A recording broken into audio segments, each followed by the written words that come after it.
ilmaha yar diintu rabo qaadan karaa macana aan karti salaad aan karti tukama dhihi karti xor weeye qaangaar ma aha ilaa 18 sano oo gaara wuxuu rabo faraya diintu rabo qaadanaya آيات هلكك من يا أيها الذين آمنوا قوا أنفسكم وأهليكم نارا وقودها الناس والحجارة عليها ملائكة غلاظ شداد لا يعصون الله ما أمرهم ويفعلون ما يؤمرون هلكك مريا هلكك تجينا تربية النبي عليه الصلاة والسلام أمة الإسلام كإلى برادوت مدح إلى برادوت آخرة الله إلى الصدر دين الله إلى الصدر والرأس مالك يا الله قرار النقل ubadkii waa xor diintii rabaan ay qaadan karaan yaan laga raali noqon lama canaanan karo yaan laga raali noqon lama tarbiyeyn karo sallallahu alayhi wa ala alihi wa sahbihi wa sallam amma ba'du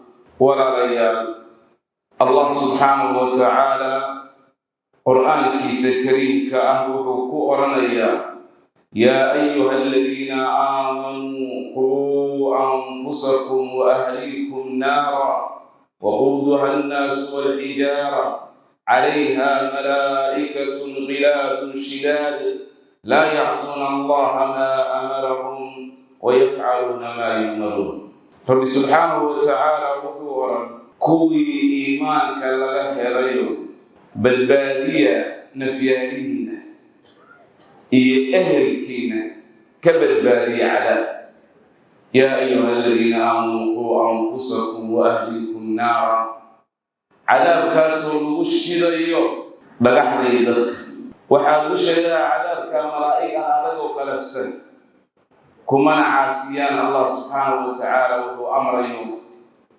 وحي لفرنا ويسوا بنا لا يعصون الله ما أمرهم ويفعلون ما يؤمرون شهيدك آية وحوي ولا غير رب سبحانه وتعالى وحونا فريا نفتينا أهل كينا إنا كبد بالنا على أهل كملك لك حظي وحوي حاسك أبطك عند الرسول كتاهي إنا عذابك إلهي كبد بالس بدبالينت عذابك maxay noqonaysaa marka waxay noqonaysaa tarbiyeynta in la tarbiyeeyo ehelka ubadka la baro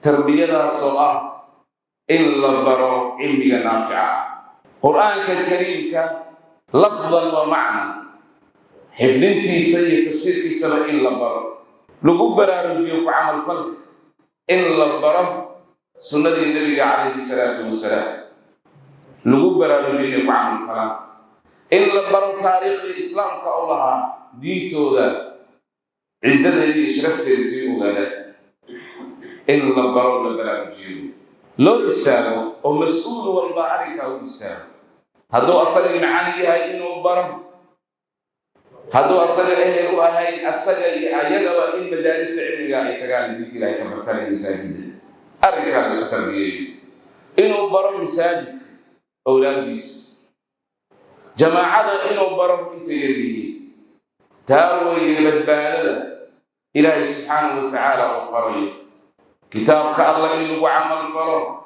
سنة النبي إنه عمل فرح يا أيها الذين آمنوا قوا أنفسكم وأهليكم نارا ومسؤولية أرد إن دتك صلاة الصحابة مسؤولية كاسها صحيح وحا قصة النبي عليه الصلاة والسلام يقول كلكم مسؤول ومسؤول عن رعيته لما تنكوا لسؤال يأتي من هو البنى وحال لسؤال يا رعيتي سدكم سلكها عندي لوليت الإمام الراعي ومسؤول عن رعيته نك إمامك ومدحوينها ومد راعية يراعي dadka oo madaxdooda dadka oo maamulo dadka oo mas'uuliyadooda qaar waana la su'aalaya imaamka madaxweynaha muslimiinta ra'yadiisa maalinta yawm al-qiyaamah su'aalaya rabta rasuulka alayhi salatu wassalam والرجل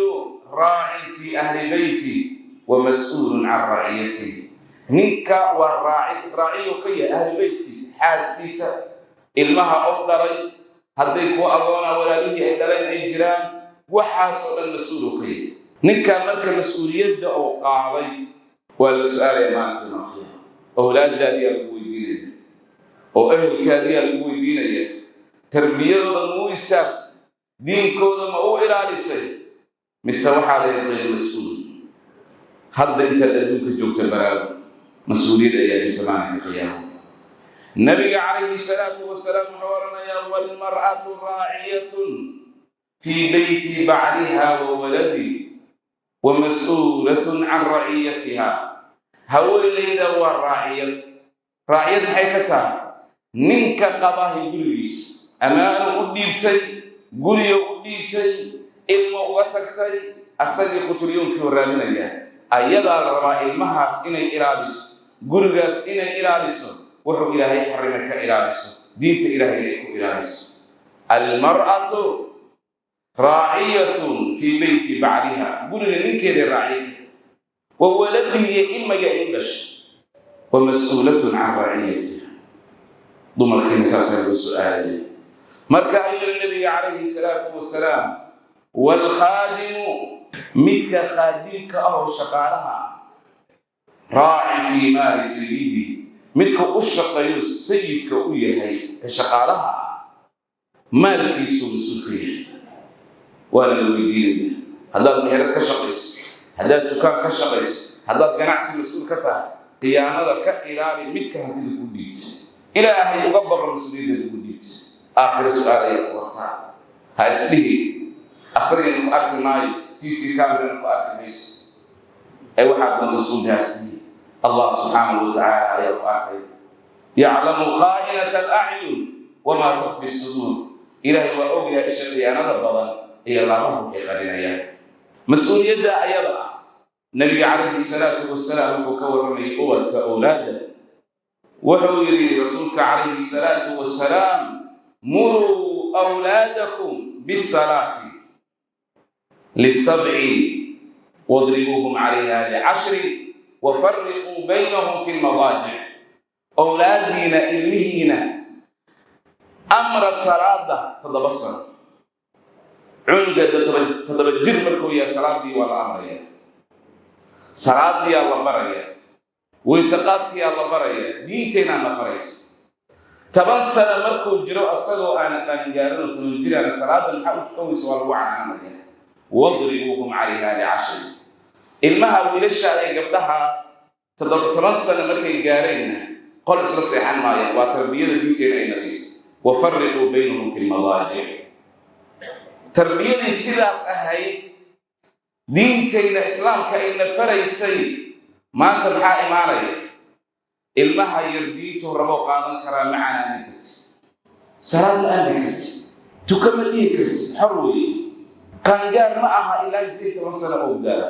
wuxuu raboo faraya, diintuu raboo qaadanaya. aayaddan halkay ka marayna yaa ayuha aladiina aamanuu quu anfusakum wa ahliikum naara waquuduha annaasu walxijaara calayha malaa'ikatun khilaadun shidaad laa yacsuuna allaha maa amarahum wayafcaluuna maa yu'maruun. halkay laga maraya? halkay ka tegaynaa tarbiyadii nabiga calayhi salaatu wasalaam ina siinaya inaan ubadkeena ku tarbiyayno. muruu awlaadakum bisalaati lisabci wadribuuhum calayha licashri wafarriquu baynahum fi lmadaajic. halkee loo socdaa? mas-uuliyadda ilaahay u dhiibay kullukum mas-uulun wa mas-uulun can raciyati. ummadda islaamka inay baraarugto, madaxdeeda inay baraarugto, aakhirada la ilaalsado, diinta la ilaalsado waa ru'sumaalkii aanan la siisan carab min addunya oo ilaahay looga baqayo subxaanahu watacaala. taas ayadaa aakhirana anfacaysa. nabiga calayhi salaatu wasalaam wuxuu ka warramay nin ahlu janna oo darajadiisa jannada kor loo qaaday. jannadu ayay haddana darajadiisiyaa kor loo sii qaadaya. markaas wuxuu leeyahay ilaahayow darajadan wanaagsanaka ka helay. markaasaa lagu oranayaa biistikfaari waladika saalix. ducada kuu soo duceeyey, dembi dhaafku ilaahay kaaga baryey waladkaadi saalix ahayd nin uga soo tagtay. yaa wixii aad shaqaysataa ku soo gaaray, ilmigaad qur-aanka bartay, ilmigaa salaada bartay, ilmigaa caqiidada ka saxday oo aad tarbiyaysay, istikfaartiisa ku soo gaaraysaa. markaasaa darajada jannada kor loo qaadaya. nabiga calayhi salaatu wasalaam wuxuu oranayaa idaa maata ibnu aadam inqadaca camalu, ina nebi aadan hadduu dhinto camalkiisa waa go-aya ilaa min talaatin, ilaa 3 shay mooyaane. 3daa maxaa ka mid ah marka? sadaqatin jaariya, sadaqo aan go-ayn oo soconayso inuu ka tago sadaqaystay addoonkaas, aw cilmin yuntafacu bihi, ama cilmi lagu intifaacayo inuu ka dhinto, dadkii diinta bara, dadkii diintiisay baraya, camalkiisa go-i maayo. aw waladin saalixin yadcuu lah, ama walad saalix oo ka tago u soo duceeyey. waladkaadii aad hawsha gelisay oo aad tarbiyaysay oo aad ka hormartay, ducadiisa camalkaadi ma go-in oo kusoo gaaraysa. marka aabbow baraarug, hooyay baraarug, ubadkaada ku dadaal, ilaahay subxaanahu wa tacaala uga baqo, mas-uuliyad ugu dhiibo weeye. nabiga calayhi salaatu wasalaam wuxuu yidhi mid walba oo dhasha wuxuu ku dhashaa fidradii saliimka ahayd ku dhashaa. yaa bedela marka? aabbihii iyo hooyadii ayaa bedelay, yahuudiya ka dhigaya, ama nasraani krishtan ay ka dhigayaan, ama mid majuusi oo dabka caabuday ka dhigayaan. asalka aadanaha tarbiya ku dhashaa iyo fidradii wanaagsan. waxaa bedelaya maanta shaqada labada wey. yaan laga raali noqon. ubadkii waa xor, diintay rabaan ay qaadan karaan. yaan laga raali noqon, lama canaanan karo. yaan laga raali noqon, lama tarbiyeyn karo. diinteena islaamka intuba did ku yihiin. ilaahay subxaanahu wa tacaala waxaan weydiisanaynaa jaamican barakaysan siduu nagu kulmiyo ilaahay jalla wacalaa jannaatu naciim, ilaahay nagu kulmiyo. dembigeeni dembiga waalidka ilaahay ha dhaafo. ilaahay subxaanahu wa tacaala waxaan ka baryaynaa qoorteenna, qoorta waalidkiina dhalay, ubadkeenna, macallimiinteenna, durriyadeenna, intuba ilaahay inuu naarta ka badbaadiyo. ilaahay naarta inuu ka xoreeyo. اللهم اعتق رقابنا ورقاب آبائنا وأمهاتنا وأزواجنا وذرياتنا من النار. اللهم توفنا مسلمين وألحقنا بالصالحين. اللهم صل وسلم على نبينا محمد وآله الصلاة.